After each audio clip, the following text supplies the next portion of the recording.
Yeah, that's what you want right there. Give it a little shimmy.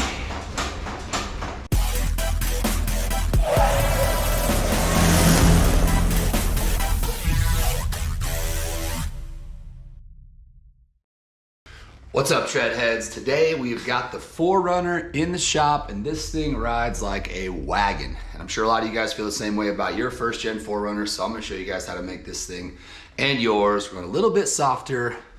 We are talking shocks. Stay tuned. All right, guys, before we get into this video, I just want to remind everybody about the Scout giveaway. We've got a ton of content coming on this thing, and I really want one of you guys to win it. So be sure to head over to thetreadlife.org and get yourself a shirt or a hat.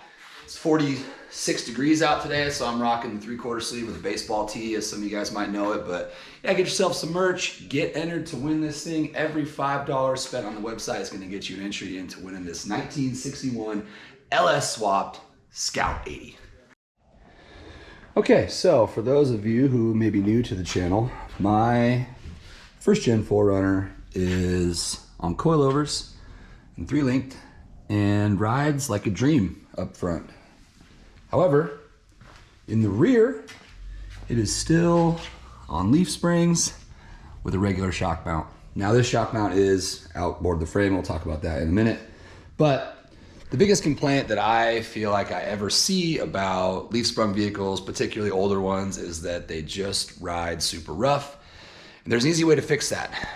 You can look into some softer springs and that will help as well. But for the most part, the easiest fix is gonna be some new shocks. So I'm gonna show you what I'm gonna do today in order to make that happen.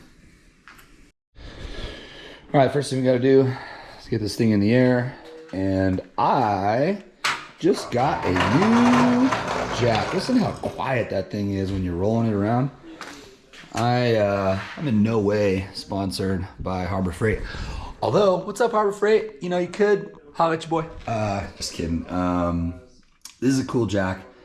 I have been wanting to get a new jack for a super long time, and finally got a coupon, and I got a gift card, and I got the 25% off coupon from Harbor Freight and all different types of stuff. And I thought, shoot, you know what? I think it's finally time to get a new jack, and I'm super glad I did. It not only rolls around the shop really easy, but it also rolls between the garages super easy.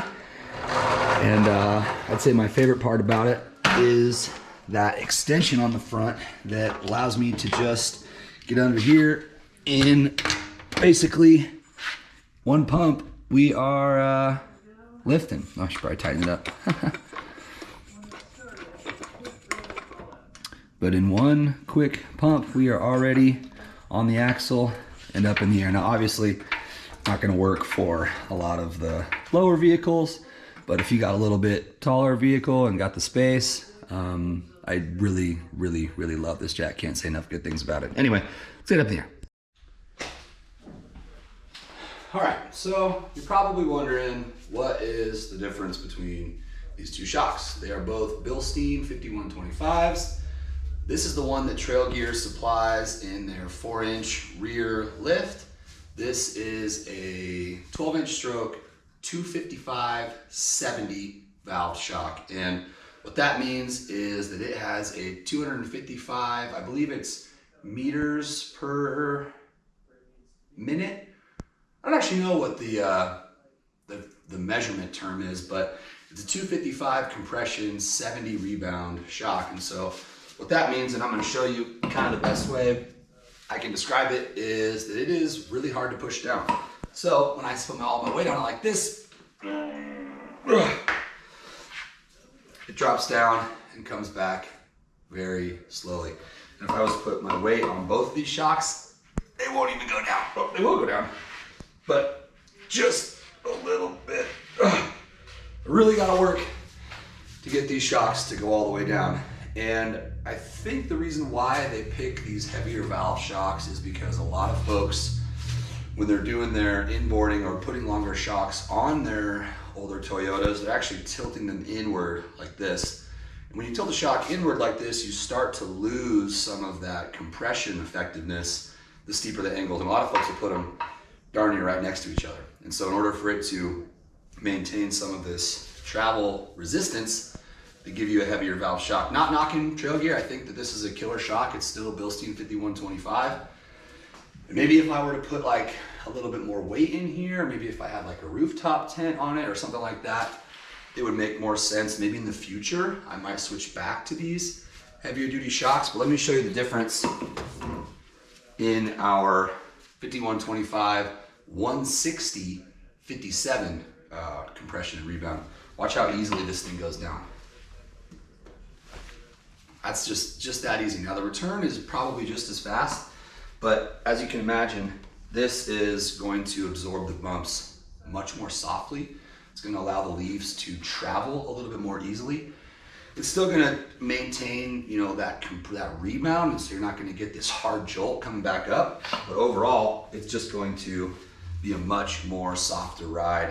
And I actually forgot I was going to kind of jump on the back of this thing with the old ones, but I forgot. So you're just gonna have to bear with me. Once I get these new ones installed, I'm going to do that, and I'm going to show you just how much softer this really is. Yeah, so let's get put in. One kind of interesting thing I noticed about this a minute ago is that the travel on the old shock and the new shock is actually the same, but the overall length is just a little bit shorter. So if you ended up, you know, making your shock mounts pretty tight and don't have a lot of extra clearance, be sure and check your part numbers and you'll be able to see if they're going to be the same length. I actually just assumed because they were the same stroke, and I honestly couldn't find any information on this part number online. I think it's a specific made part for trail gear. This one I was able to find just in their catalog, and those are the two part numbers for anybody that wants to look those up.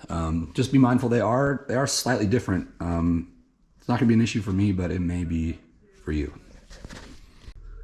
All right, we got both wheels off the ground. All the bolts are tight, lugs are down.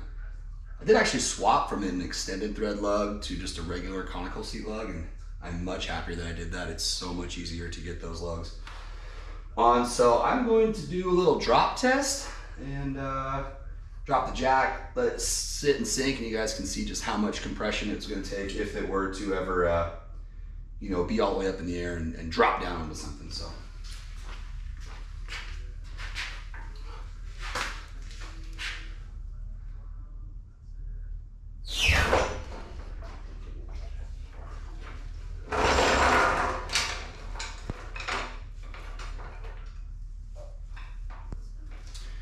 All right, that was cool. That absorbed that perfectly. We go ahead and do some bouncing on it, and that way you guys can see just how soft this will actually be. Obviously, it's sitting way up in the air because the springs need to settle back down, but let's give it the old bounce test.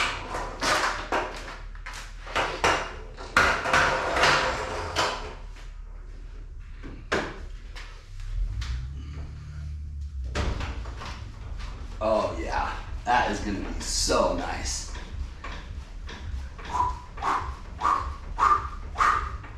I actually could not get this thing to move probably more than an inch with my full body weight doing this same thing with the other shocks. And I think that it not only made it ride a lot worse, but I think it may have also been kind of limiting my up travel because it was so stiff.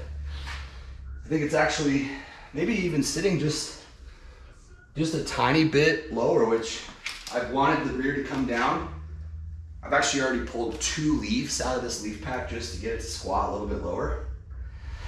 Figured if I ever added more weight to it, I could just start to add springs back in it to make it level back out, but dang.